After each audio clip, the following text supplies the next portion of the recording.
Welcome to my library, dear guest. My name is Ko, and I will be your storyteller. Today, as usual, we have 2 horror stories lined up. I hope you enjoy, and let us get right into it. Story number 1. So, do I just sit out until the game ends? Yeah, there's nothing you can do. By the author, Valeroon. This campaign ended a long while ago, but I'm still so salty about it. For reference, I have been a DM myself for several years, and this is my first time being a player in quite a while. I should have seen some red flags, like our DM not including any roleplay opportunities, not knowing the rules. He let the players roll for stats, but told them the order they rolled them in was the order they had to go in the paper. We had rogues with really low dex, barbarians with high int, it was ridiculous. And a strangely proud demeanor towards trying to kill the party. I know my red flags and all, but I let it slide because I was jonesing for some D&D. You all know how it is. The gameplay itself was very mediocre.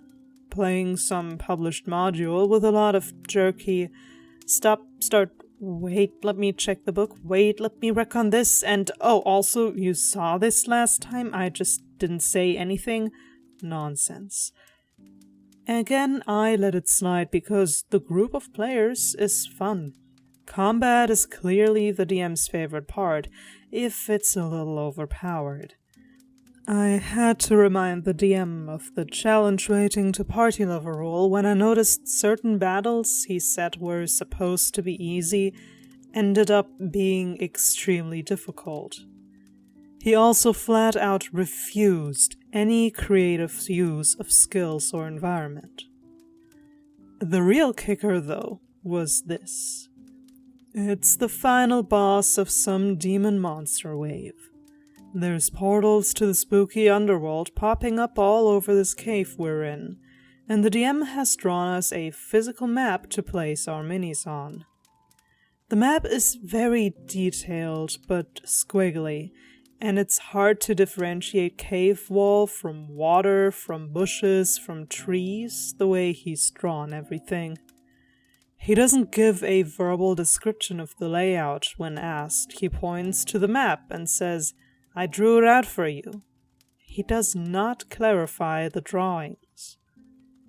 One player, our rogue with ridiculously high strength and a negative dex modifier, recently fixed by moi, decided to be sneaky and lure the boss to him while hiding in what he thought was a bush.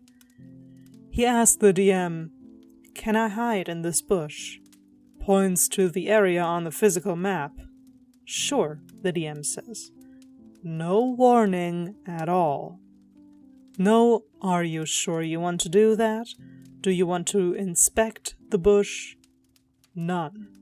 So our rogue places his mini on the spot, and the DM tells him he's trapped in some kind of ooze monster. Was it disguised? No, you should have seen it. It's on the map. It looks just like everything else. Doesn't matter.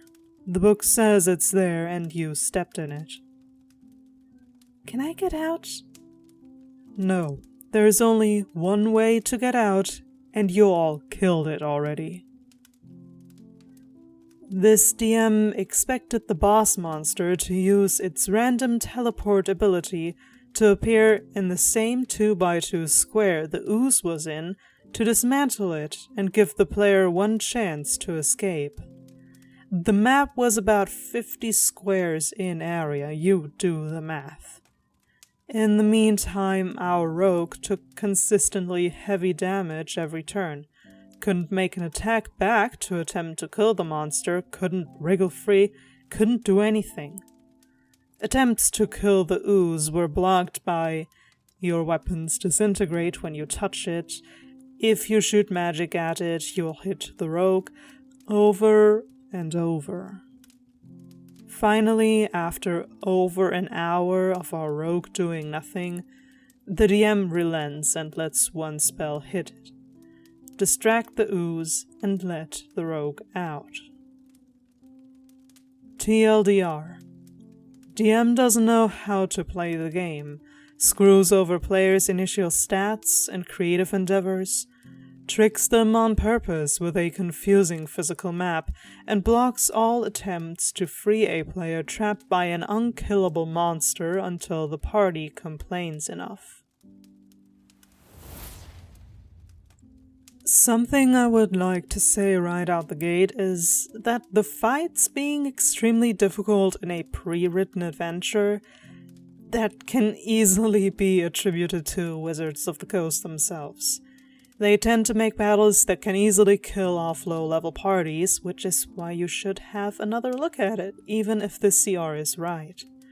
Challenge rating is a rough estimate, but never, ever count on challenge rating alone, especially not in published modules. Another thing I wish to cover quickly is the lot of jerky stop start, wait, let me check the book, wait, let me retcon this, and oh, also you saw this last time, I just didn't say anything nonsense. I know that was long, but you get the point. What I mean to say is, I do that too, I'm pretty sure. My Witchlight group would be able to give better judgment of this, but sometimes it's hard to keep track of everything, so you have to do backtracking, and then you forget to mention something that's important, so you have to say, sorry, I forgot, but you did see this. I'm not saying I'm a good DM, and this just happens to all good DMs. I am saying it is easy to get flustered in situations like these, and keep up with everything that the book says, or even your own plans when things get derailed, in case of a homebrew campaign. Now, everything else is definitely a red flag, yes. Especially when a DM is proud of the fact that they're trying to kill the party. You know this, I know this. Everyone at the table plays together, not against each other. And I never heard of this letting the players roll for stats, but the order you roll them in is the order they have to go in the paper. Like, that has never been a rule because it is incredibly stupid. How in the world did he get that bright idea? And I don't believe I have to mention how wrong the whole ooze ordeal was. If I gave the DM the benefit of the doubt, we'll say that this was written that way in the book, and that the book also foresaw a specific solution to this. But even then, he should have nudged them in the right direction when he noticed they weren't getting anywhere, or allowed them to attack it normally and get the rogue out a different way. I believe it is hard to say just who is making it difficult when an adventure is pre-written.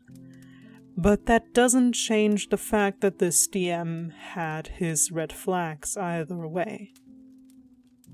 Moving on to story number 2 now. Story number 2. The DM just hates me, I guess. By the author, new deleted account. I've never played 5th edition and wanted to try it out. I got into a game and was told I could make anything. So I made a winged tiefling rogue focused on archery. I know, I'm super cool and edgy. My DM approves this. I reconfirm that I have flying right at level 1, and will be using it. He is totally cool, tells me not to worry about it. We start the campaign at level 1, and I try and limit my flying just because I'm being polite. However, the DM seems hateful that I can fly. We enter combat with some goblins and confirm they're all just using clubs and knives to rob us. So I take to the air. Suddenly, 2 pull bows from Hammerspace and fire on me. We can't see the rolls, but both critically hit me for full damage and take me out the fight. Neither melee character got an attack of opportunity for the goblins switching weapons and attacking in the same round in melee range. Edit: the DM had established that range attacks provoked an attack of opportunity when I tried to do it on my first character, so I just assumed it would go both ways. I'll add this edit. After the fight, our healer gets me back on my feet and we continue. I stay on the ground for all of the fights and just fly to do a little scouting. We end up in a large cave system with very high ceilings, stalactites, and stalagmites to provide cover. The works. The group successfully uses stealth to surprise attack a small group of goblin guards. As we take them out, I hear more coming, so I take to the air and find a perch behind a stalactite above a pool of deep water. I have cover and am in shadows, and the group is out front, so I should be safe and get some good hits in. Combat starts. The goblins roll highest initiative and ignore the group and focus fire on me. All 4 hit me through distance and around my cover, with one critting. I drop like a rock into the water. The DM rules that nobody can go fish me out until after combat. That combat took forever, but eventually my group prevailed. The group goes to fish me out, and guess what? I'm nowhere to be found. I got pulled deeper by the current and drowned with no chance of recovery. The group was untouched except for some minor wounds, and the bows the goblins used to snipe me, they didn't have any bows to loot for some reason. I assumed he never wanted to let me play a flying character and just didn't say no for whatever reason. I decide I'll give it one more go. Character number 2.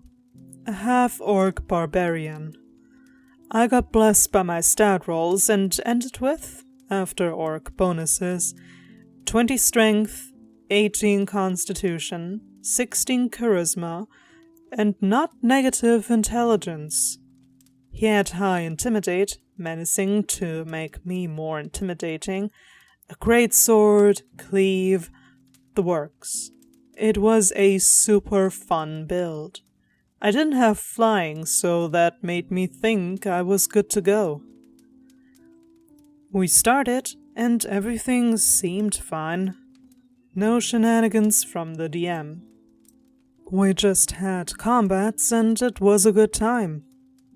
Until I used rage. Suddenly I was a whirling death machine of orc ferocity, making Groomsh weep from his one good eye with tears of joy as I chopped foes down, cleaving their friends. I didn't min-max the guy, just went with scary orc barbarian theme, but I guess it overshadowed the group in the DM's opinion. Suddenly the AC of enemies was absurdly high when I attacked, but seemed to drop when anyone else did. I missed so often that I may as well have just skipped my turn.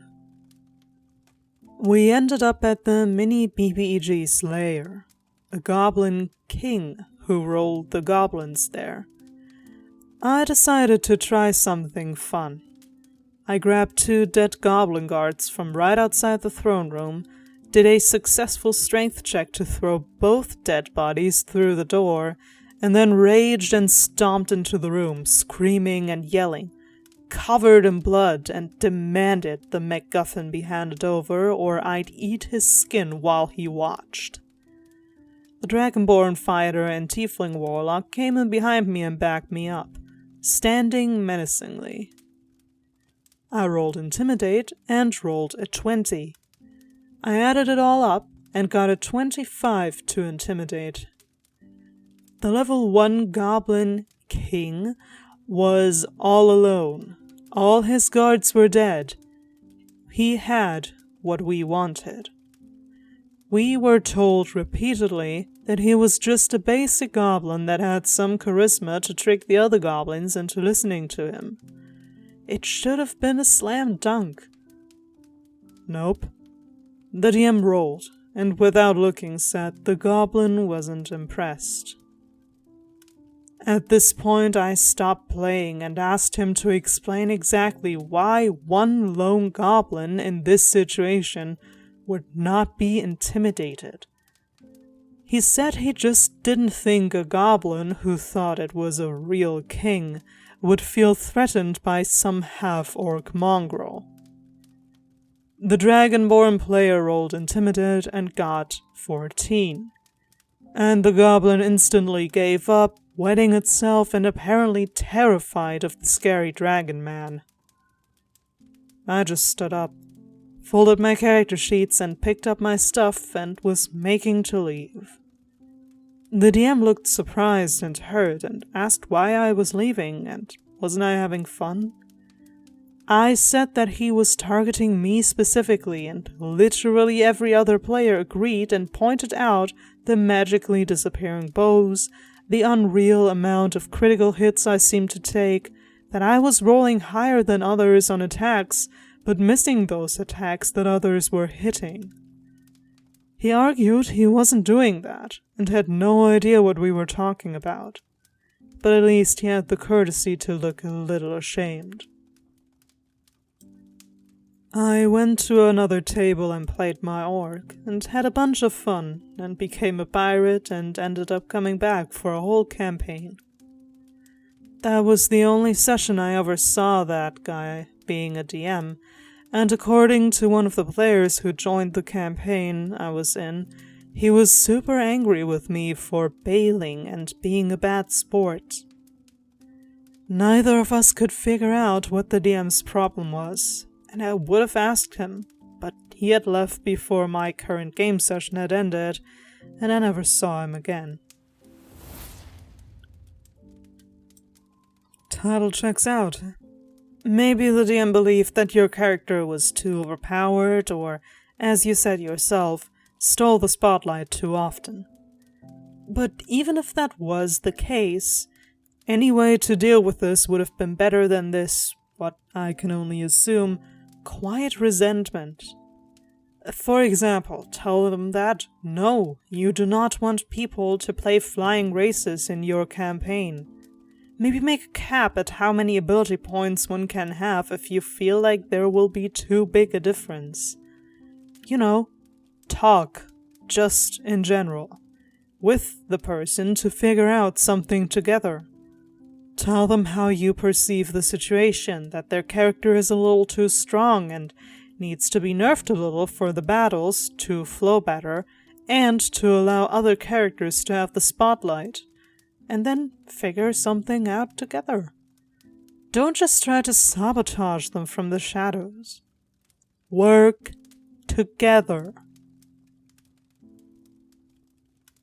Now, with today's stories told, let us get into the last segment for today.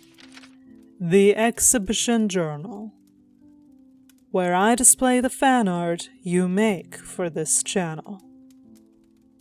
Today's fan art was made by Farball, and I adore this. Look at it. Pixel art is something I could never do myself, but I love the style of it so much. And this looks so professionally made, like it could just be from a video game. Farball's work is amazing, and I am so happy they took the time to make something like this. Also, look, the Kozuka was a gift from Drake. It would have been rude not to take it, and I have it for no other purposes than that. I promise. Thank you so much for your fan art, Farball. Their socials are displayed on screen and linked in the description below, which is where you will also find the link to my Discord server, where you can send your own fan art if you so desire. Or, if you do not have Discord, feel free to send it to the email linked in my About section. That is it for today's stories. I hope you enjoyed your stay and that I will see you again soon. For there are always more stories to be shared.